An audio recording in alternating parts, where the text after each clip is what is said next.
Hi mga kalula, magandang umaga, magandang tanghali at magandang hapon. Oh, ito po, mahi-mahi. Ay, ano ba yan? Hindi pala yan mahi-mahi. Ano ba tawag yan? Tampal. Gagawin nating sweet and sour. Yan, piniprito natin. Ayan yung ating bell pepper. Yellow, orange, and red. Tapos may ginger na. Yun na yung ating bawang. Laki ng bawang. Pero kunti na lalagyan natin.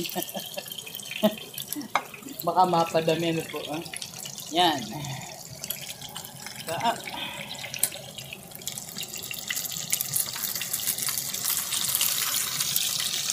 Sarap.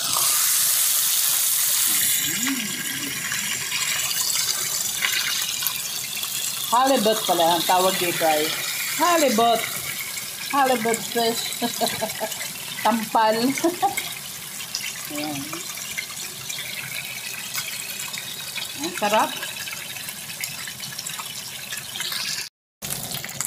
Guys, balik tabi natin ang ating mahi-mahi. Wow, golden brown.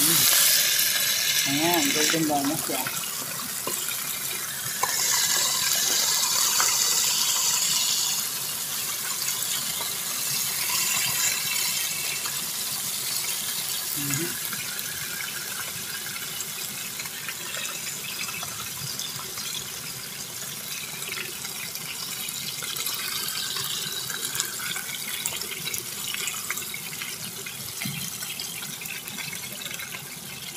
Gagawin natin sweet and sour. Ayan guys, sibuyas, ay bawang, sibuyas, luya, red pepper, orange, and yellow. Hindi na natin lalagyan ng carrots dahil may orange na tayo. Tama na yan kasi masyado ng maraming gulay. Dahil hindi po ako gumagamit ng instant sweet and sour, so itong gagamitin natin. Yan. At tablespoon ng cornstarch. Ayan. At lagyan natin ng vinegar. White vinegar po. O yung sukang kuhaan ka ng suka. Ayan.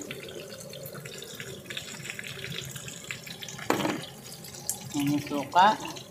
Ayan na siya, nasa cup. Gagawin natin golden brown ang ating ating prito. Ano po? Ngayon, lagyan natin siya ng soya sauce ang water.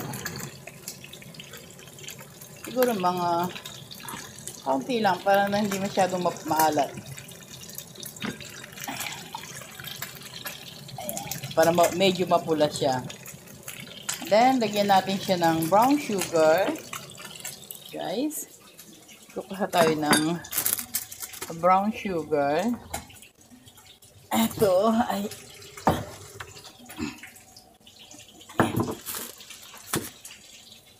guys, a tablespoon na brown sugar din. Ayan. Ito yung ating yellow brown sugar. Ayan siya. Tapos, lagyan natin siya ng tubig. Guys. Ay! Yellow pala yun. Lagyan natin siya ng tubig. Ayan, hanggang maging 1.5 cup. Ayan. 1.5 cup ba siya? Or more, a cup, whatever. Ayan. Ayan. Tapos, pag natimpla na natin siya, ay titikman natin ang timpla niya kung suka. Okay, tama na siya. Ayan siya. Dahil luto na si isda, nag-golden brown na siya. Tingnan natin kung nag-golden brown na siya. Wow! Ayan, maganda na siya. Itong isa, medyo hindi siya. Ilipat natin. Mahina yung apoy niya sa kabila.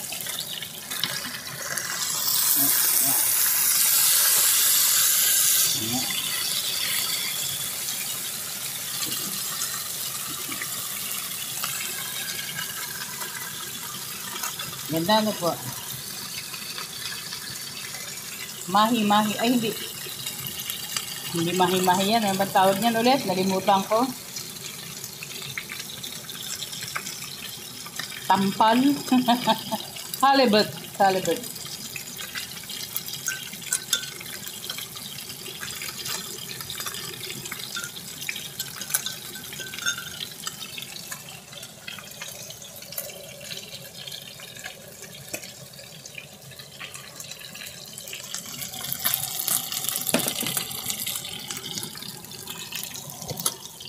Ganda na kulay na ating sweet and sour na halibut. Ayan, habang nagluluto tayo niyan, sasolin na natin yung mga lagyang yan. Natumba na yung yung ating salt and pepper. Buti na lang, hindi nabasag.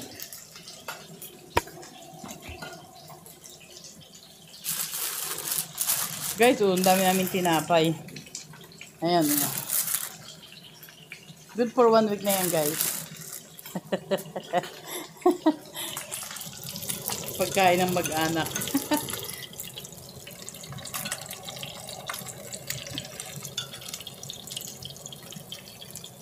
Ngayon, dahil ililipat natin siya sa kawali, ano po? Ayan. Kukunin natin yung mantika at siya nating paggigisahan.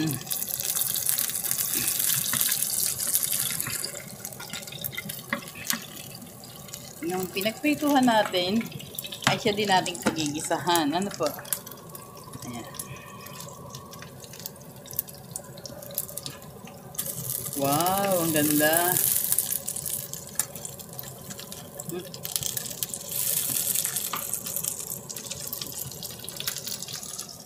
So, unahin natin dahil mainit itong mantika, so madali siyang maluluto. Yan, bawang.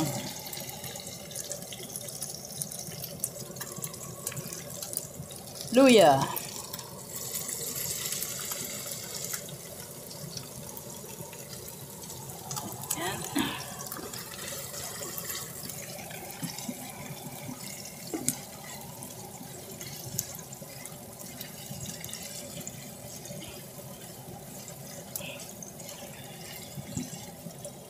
Minsan po nilalagyan ko siya ng kaunting yung maanghang na sili. Pero, ayan, dyan sa isang tabi natin yung pritong isda. Tikman nga natin kung masarap. Ay, mainit!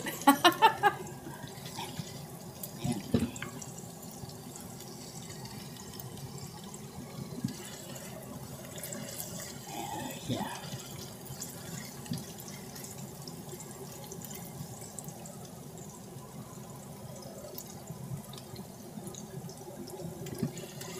Lagay natin sibuyas. Hindi natin siya ilalahat.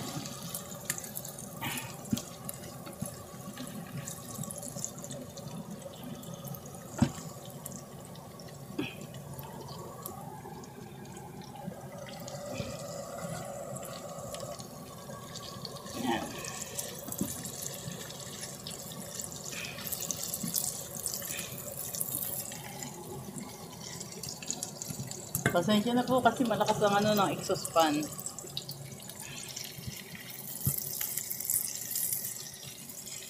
Pagluto na po yung sibuyas natin, ngayon,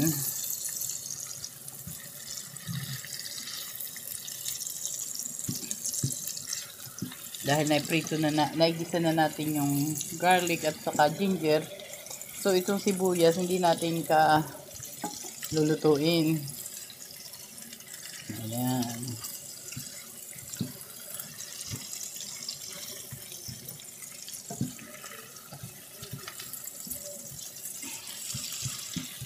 Ayan, lalagyan natin ulit si sibuyas. Ayan na.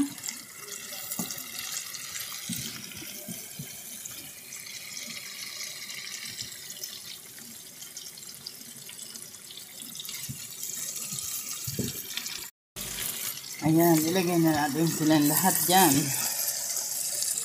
para maluto. Ayan, ganda na po.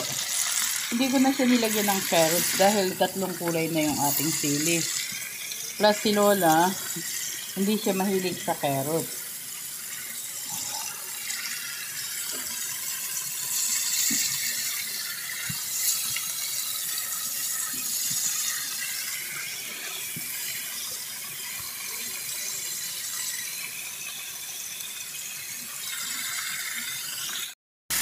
Yan, ang ganda na po.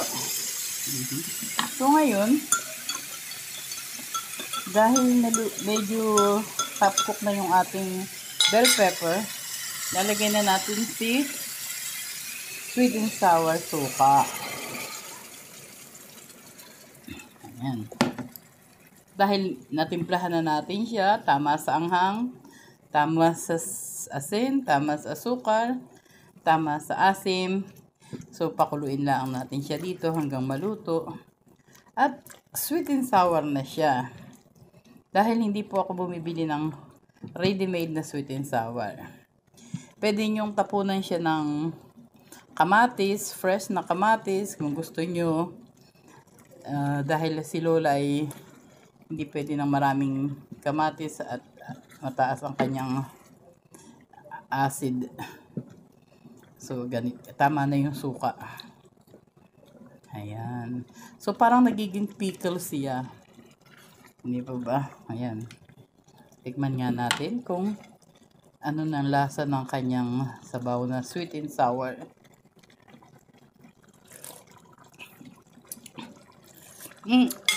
Sarap. O, ayan na po yung ating sweet and sour. Para hindi ganong maluto yung ating isda at saka yung gulay. Kasi gusto naman nila na luto ang bell pepper. Pakuluan natin siya ng konti. Ayan na po siya. Ang lula nimpa, sweet and sour. Ayan po yung tiga sa ilalim.